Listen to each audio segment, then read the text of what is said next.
back to Your Full Crew. I'm Dawn Zoldi, and we are here at Spacepower 2024 in beautiful Orlando, Florida.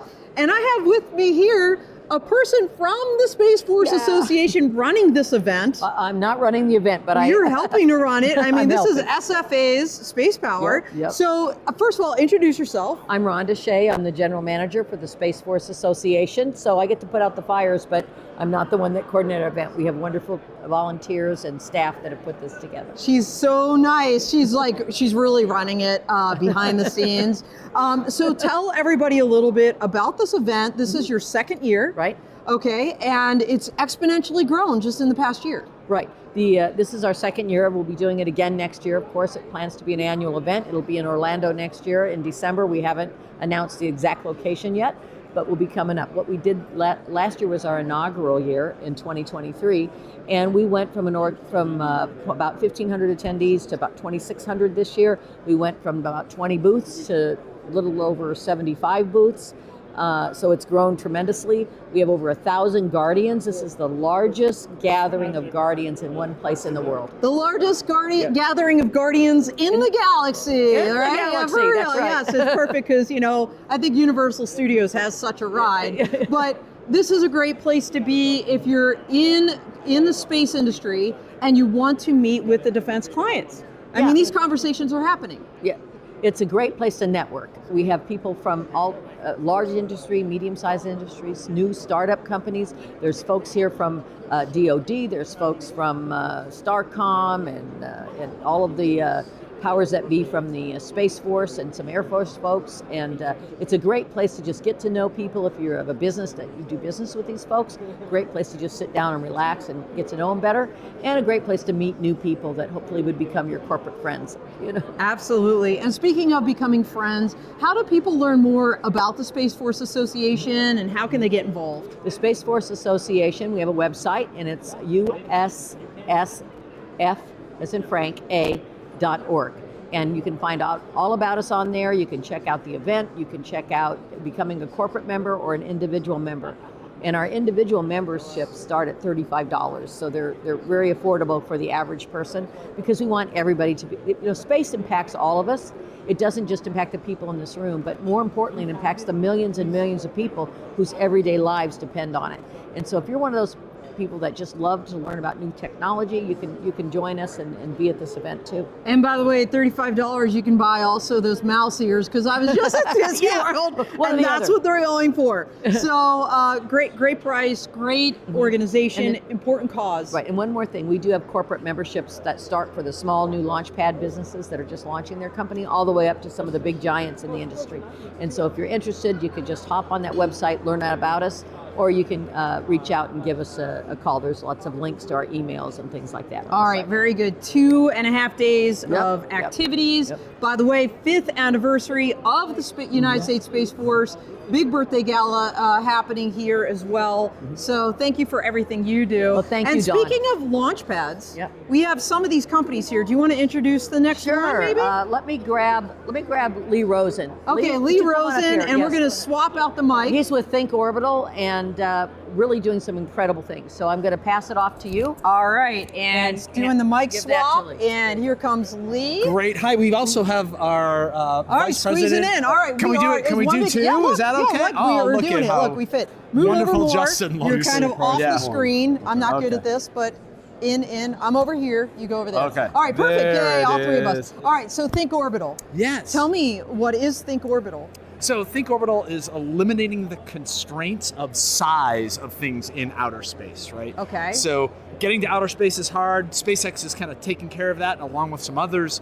The ability to build anything in outer space has really never been done. We've been doing it the same way we've been doing it for the last 60 plus years. We build stuff on the ground, we launch it into outer space, we cram it inside a rocket. So we're trying to change that by actually building large infrastructure in situ.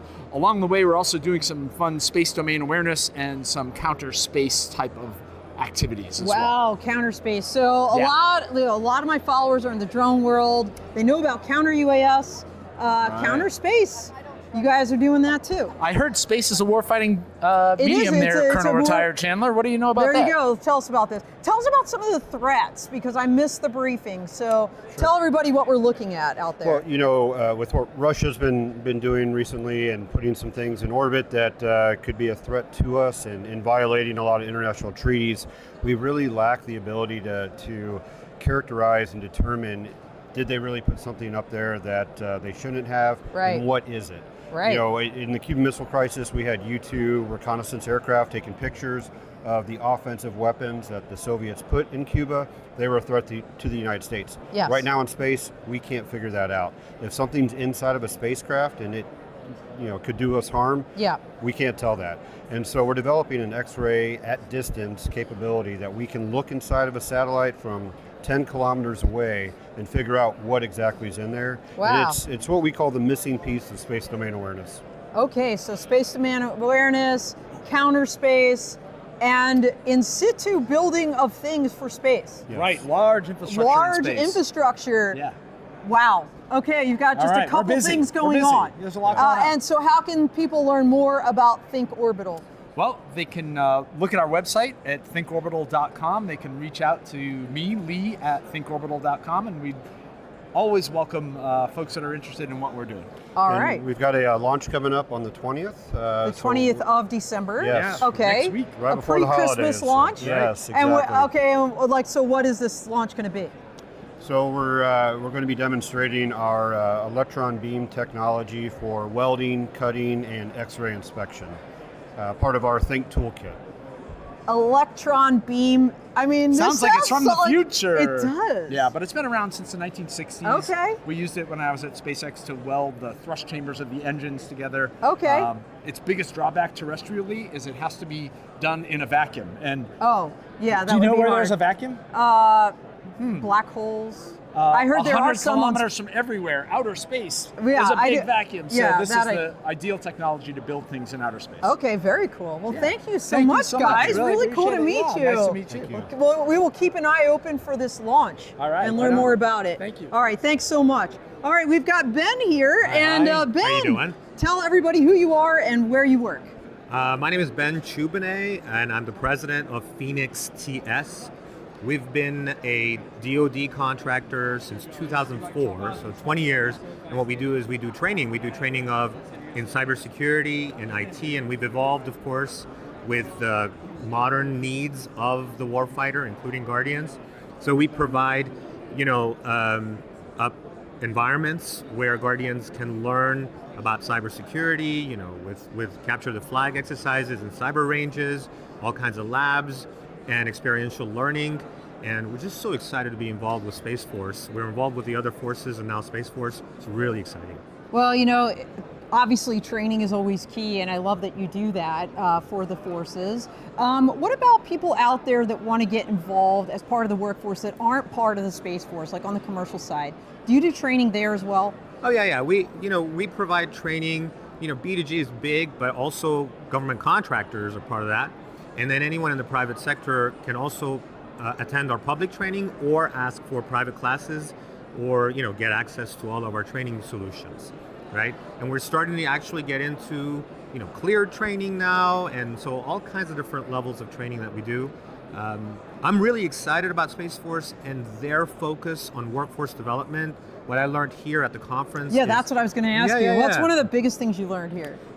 It's their focus on not just technical learning, but also critical thinking, leadership, better decision making, smarter decision making, out of the box thinking, which is really what they need to handle and deal with and solve the challenges / opportunities that these guys are facing. It's an amazing place.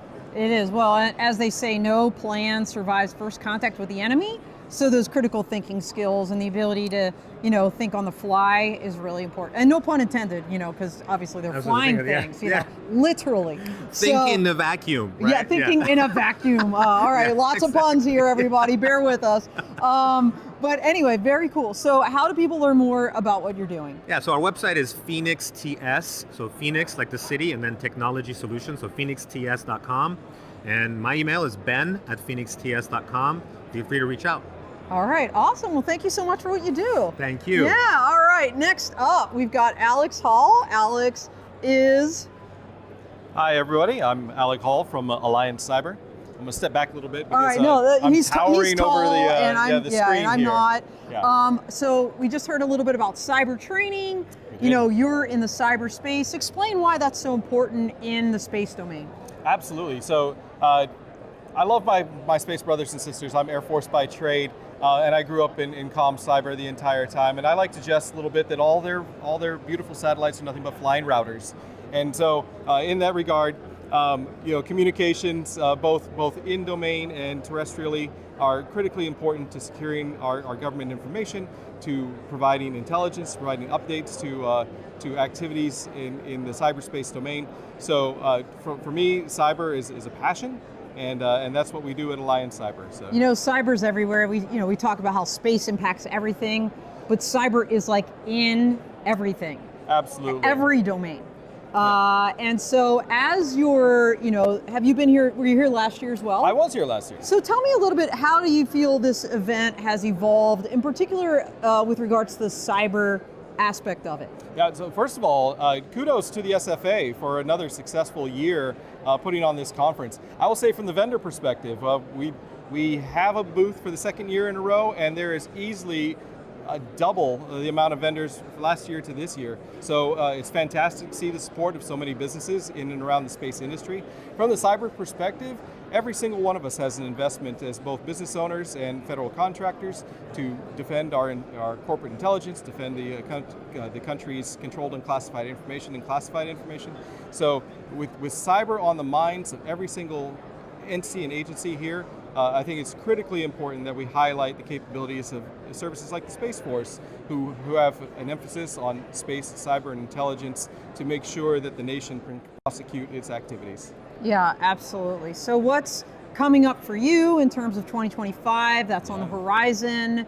And how can people reach you and learn more? Right, so Alliance Cyber, we provide cybersecurity compliance as a service. So many of our industry partners have requirements in their federal contracts or just in their particular industry sets to secure their information and operate secure network domains. And that's where Alliance Cyber can assist. If you're an excellent entity at your particular piece of business and IT is not that, we can be that for you, right? We're your ally, thus Alliance Cyber, in that space to help make you successful in your business.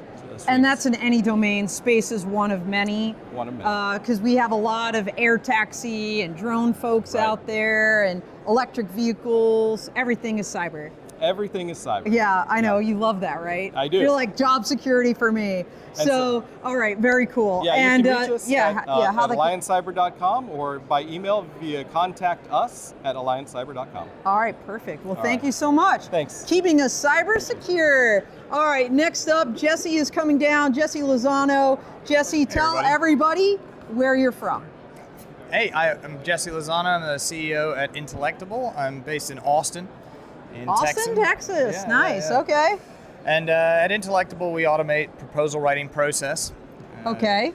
Oh, so I heard a lot about the challenges in going through the procurement process with the government, getting those government contracts. So that's what you do. You help people do that?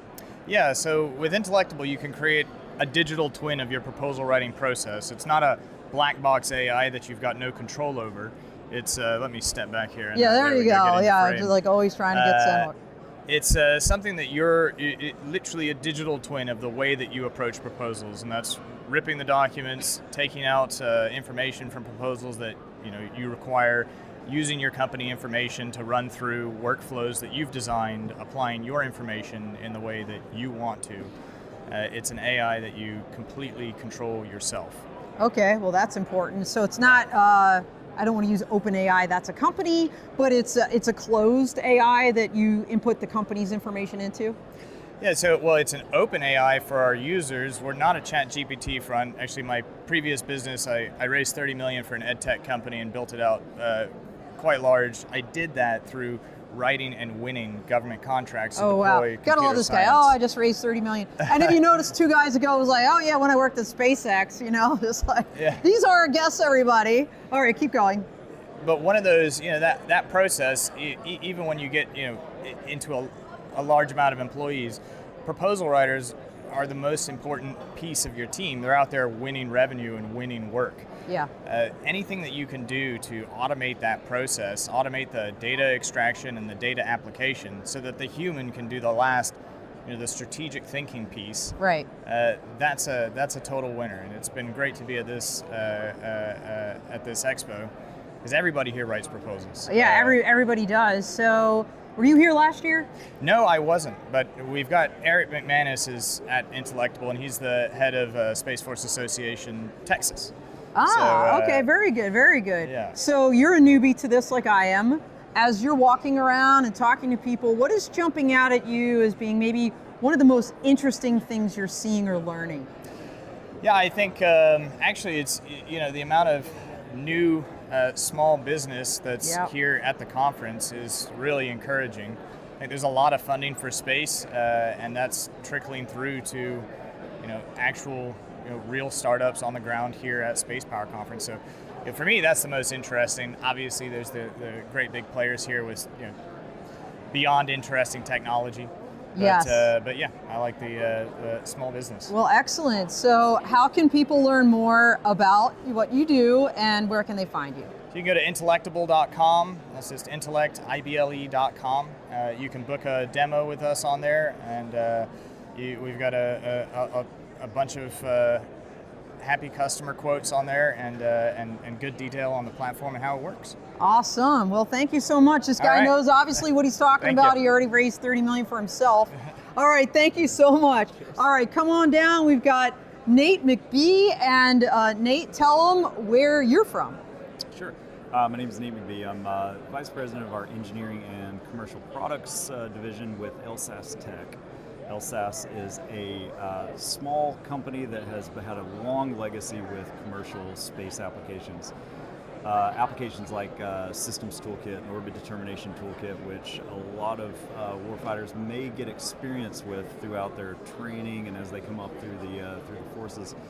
And also some of our commercial training partners are a strong value add that we bring, connecting the commercial tools that hopefully will be used and utilized not just in the beginning and the training phases, but supporting the warfighters as they go on to their operational assignments and using those tools and solutions. Okay, I'm from the Air Force as my background, so I don't know a ton about space. You said orbital what?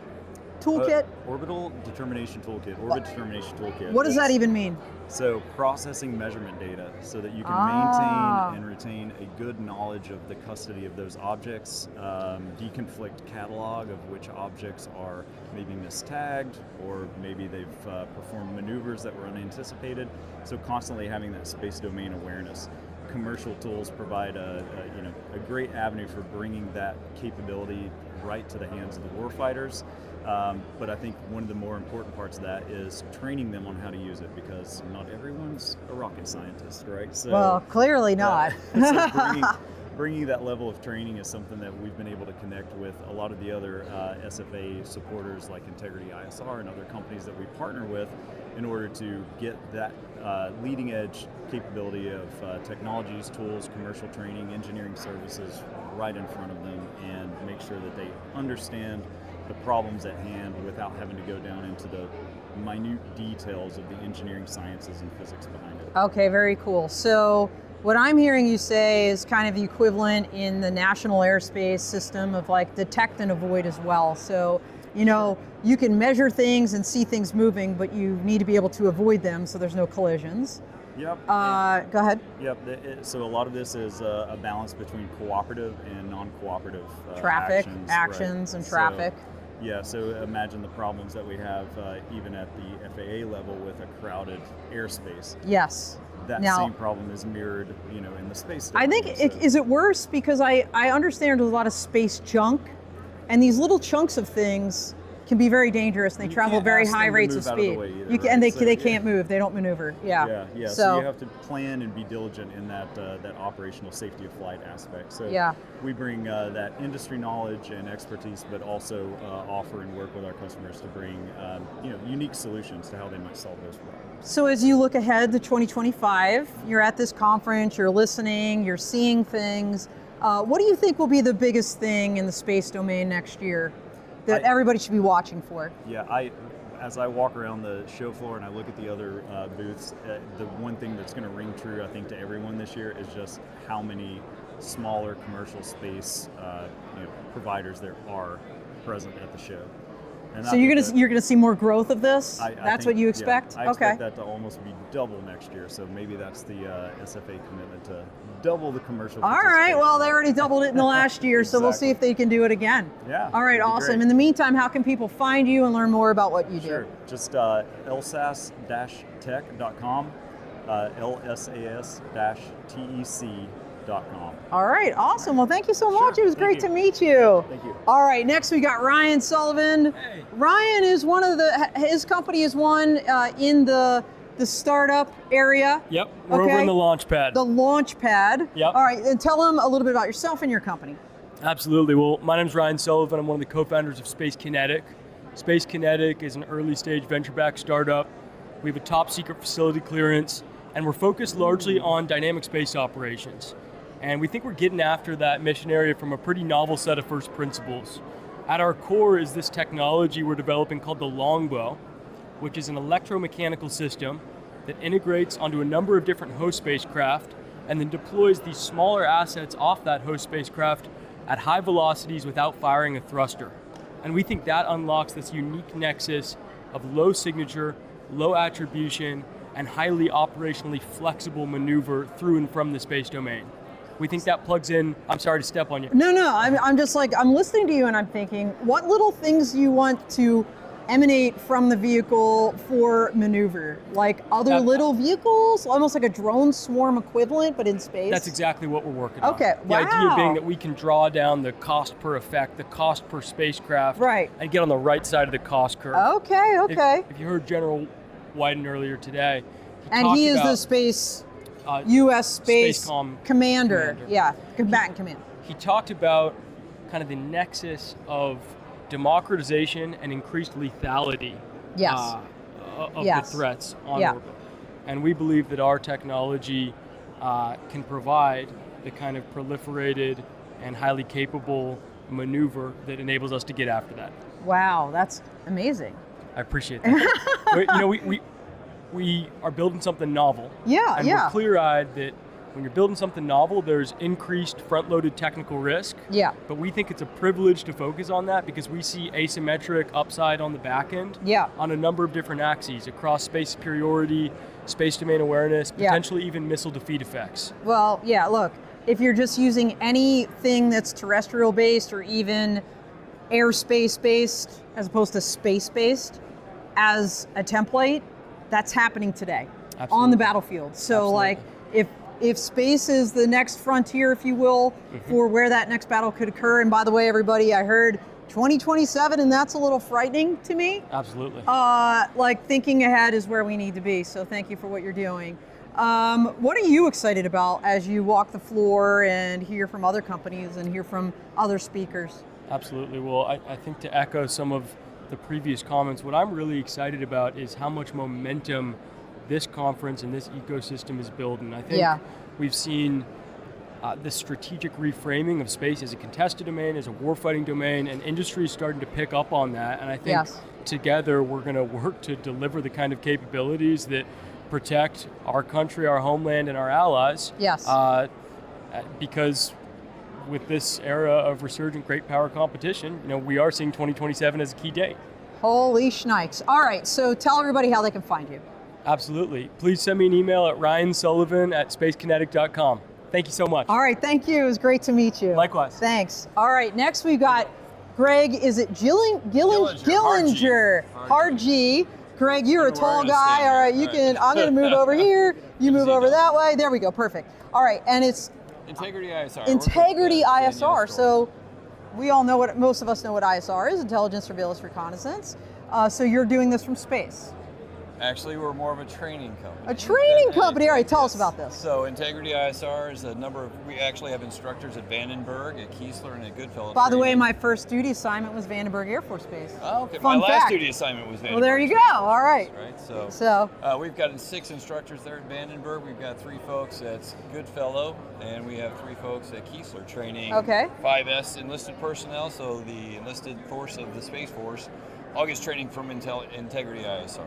And then we also offer online courses as well. We've the primary training element for the New Zealand Defence Forces. the Kiwis. Yep, so when we started with them, they had 2 folks that had some sort of space training, and now we're up to 160. Wow, amazing. So like what are they, it's ISR, so are you teaching them like how to read the different maps? So we start with orbital mechanics and work our way up from there. So it's or not just something ISR. light topic. Don't let the name fool you. Orbital mechanics, okay. Yeah, so we start with orbital mechanics and work our way up through all the different types and uses of space, the different orbits that are out there, the threats that are out there.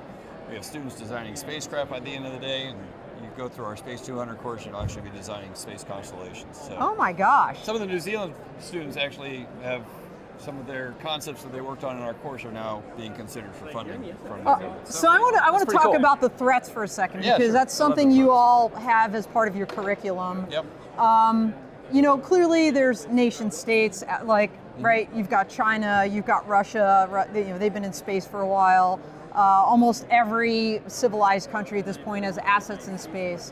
What are the other threats out there besides maybe state actors that aren't friendly to us? So the way I like to look at threats, so in the past when somebody said space threat, they were really talking about a threat to our space asset, right? Okay. So what I'm more concerned about is the threat that capabilities on orbit from China and Russia, some of those other countries, are posing to our air, land, and sea forces, which I don't think we have a full grasp of at this point. Right? Okay. So that gets into responsible counter space planning and those sorts of things. Okay, so threat from above, like from way above. Well, China's tripled their number of Yaogan satellites, so they're ISR satellites that they have in low Earth orbit and now in GEO. Gathering intelligence. Yep, and it's all concentrated around the South China Sea and the Taiwan Strait area, right? So they've optimized their orbits for coverage in those areas, and for those of us who have kids now in the military, that's concerning. We start talking about 2027. No doubt. Trying to ingress that area when you're always being observed is a hazardous proposition. Well, that's a great point, actually, right? There's nowhere to hide, if you will. That's it. If the eyes are that high up. It's the job of the Space Force to create those areas to hide. Right? Yeah, so what we need is the invisible cloaks for everybody, and then, there you have it. I don't think we've made those yet, though. No. Well, if we have, we're not talking about them. So at Integrity ISR, we do I actually kick out a newsletter every couple of weeks called the Integrity Flash, which details all of the latest and greatest that's happening in space from Russia and China. So how can people sign up for your newsletter and learn more about Integrity ISR? They can go to integrityflash.com, that's the subscription page, and then integrityisr.com for any of our course materials. Okay, awesome. Well, thank you so much for training all of our enlisted troops and nice others out there. Nice to meet you. Thank you so much. All right, Jack Smith is with Fortuna. Did I say that right? You did. Okay, yay. And he's got really cool plaid going on, which I absolutely love. All right, so tell everybody what your company does. So Fortuna, we are a service-disabled, veteran-owned IT consulting and staffing company. So we do anything systems integration and government solutions up and down the stack. And what's really kind of cool about us, I am a veteran myself, Air Force veteran. All right, yay. And I have a disabled veteran-owned business, and so I wanted to build a pipeline for veterans, reservists, and spouses to connect to the new jobs in the the new space economy, AI, nanotech, and helping them get access to those jobs. Yeah. And that's really what's brought us here to the Space Force Association, where I have now just recently become the Western Region VP. Ooh, you heard it here first, everybody. Western. Look, see, I did it, Jack. You did it. I'm guilty of it. I'm moving over. All right, now I'm moving it back. Okay, now I'm going to lock it in. 1, 2, 3. It's not locking. Okay, now it's locked. Come back. Cool. All right. I'm back. I warned him. I said, every show I'm going to flail my hands and the camera's going to go crazy. I'm a hand talker. I've got him in my pockets because I don't want to mess it up. And I messed it up, as always. As always. All right, so IT, we talked about cyber, so many things in space rely on, right? 90% of space services are ground-based, right? Yeah. So it's just IT in the background, Yeah. Networks. All right, fighting awesome. the bad guys, keeping them out of our systems. So how do you let the veterans and their spouses know that you're out there to help them get jobs or succeed in this industry? Well, that's kind of cool. So we're part of a couple of programs. One, the Military Spouse Employment Program, as well as the P3 program with the Army, Career Skills Program with the DoD, which is a really neat program that allows active duty service members the last 3 to 6 months of their service. Skills Bridge. SkillBridge is the training program. Okay. The Career Skills is the one where you get to lend you to... an internship. Exactly like an internship. And it's an unpaid internship. The service member gets all of their time in service, time and grade, all of that stuff. Yeah. See, that's why I put my hands in my pocket. Yep. So service member timing, they get all of that, but they get training in how to be a civilian. And maybe a foot in the door. 100%. If nothing else, it's a resume bullet for their next stop. Yeah. There's no obligation between service member or employer, but the goal is obviously to make relationships and to kind of build that pathway to their post-military effectiveness. And especially with the Space Force being such a public-private partnership, needing guardians and other service members that have gotten out, getting back involved in the mission. We're building that bridge for them. That's amazing. That's amazing. All right, so what are you most excited about with regard to 2025? We're almost up at the new year. It's like mid-December already. So the most exciting thing about 2025, the possibilities. I think the world is waking up. I think they're recognizing that space and these new emerging technologies, AI, all that stuff is here to stay. So you're either going to get busy getting comfortable with it or you're going to get left behind by it. Yeah. And so I'm really excited to see the world be ready for that. I'm an IT guy. I've been playing with technology since it was early. So I'm really excited for everybody to come play. All right, well, don't get left behind. Contact this guy, and how can they do that? They can reach us a couple of different ways. Email is best, jack.smith@fortunabmc.com. That's Fortuna Bravo Mike Charlie.com. Or you can reach us at gofortuna.com.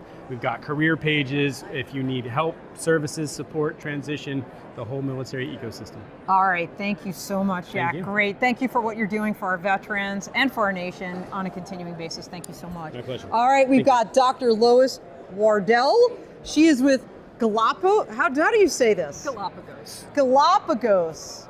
Yes. Okay, Galapagos, like the island. Yeah. And the turtles. Exactly. All right. So I met this amazing lady a couple years ago in Colorado Springs at a space event over the holiday season, so about this time of year. And tell us about what you're doing, not only with SFA, but with your company. Okay. Well, Galapagos Federal Systems, I get to support the U.S. Space Force, so that's really exciting, and it's been my entry into space. But I'm here with SFA also, launching the Women in Space organization. Did you hear that, everybody? Women in Space. And I just did it again. All right, keep talking, Lois. Okay, so so we're launching, so be looking for us in 2025.